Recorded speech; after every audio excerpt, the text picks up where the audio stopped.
শুভ সন্ধ্যা বন্ধুরা। এখন আমি চলে এসেছি দোকানে, তো কিছু কেনাকাটা করার জন্য, কিছু শাড়ি কিনবো, জামা কিনবো। তো সেই জন্য দোকানের ভিতরে এই যে ঢুকে গেছি। তো শাড়ি চয়েস করে দেখি শাড়ির কী কী শাড়ি আছে, তো কিনে নিয়ে যাব। আর কিছু শার্টও কিনবো, ছেলেদের শার্ট গেঞ্জি এগুলো কিনবো। তো আমার কেনাকাটা করা হয়ে গেছে। এখন আমি চলে এসেছি চপ বা বেগুনি কিছু একটা নেবো। তো বেগুনিটা গরম গরম ভাজা হচ্ছে, তো এইটাই আমি নেব। তো এই যে বেগুনি কিনে নিয়ে আমি চলে এসেছি বাড়ি।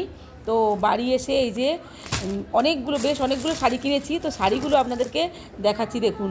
তো কেমন লেগেছে অবশ্যই কমেন্ট করে জানাবেন। এই যে দুটো কাতান সিল্ক, একটাই যে এটা বাপ্তা সিল্ক, তারপরে এই যে এটা হচ্ছে গিয়ে পশমিনা সিল্ক, তারপরে এটা হচ্ছে কি হ্যান্ডলুম। তা আরও নিয়েছি আমার কাজের দিদির জন্য একটা দোপিয়ান সিল্ক নিয়েছি।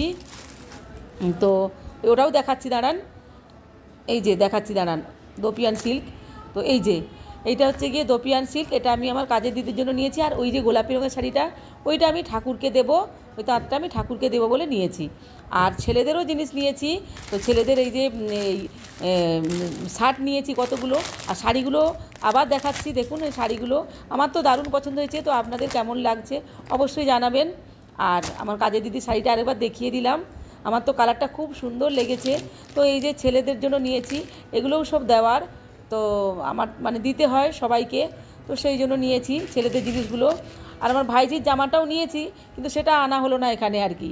তো যাই হোক, সবগুলো দেখিয়ে দিলাম। তারপর ওই যে বেগুনি কিনেছিলাম, তো সেইটা নিয়ে আর মুড়ি নিয়ে বসে পড়েছি খেতে।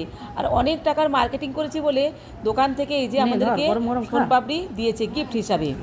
আর এখন এই যে বেগুনি মুড়িটা বেশ আরাম করে খেয়ে নিচ্ছি।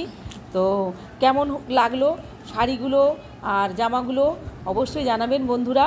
সবাই ভালো থাকবেন, সুস্থ থাকবেন।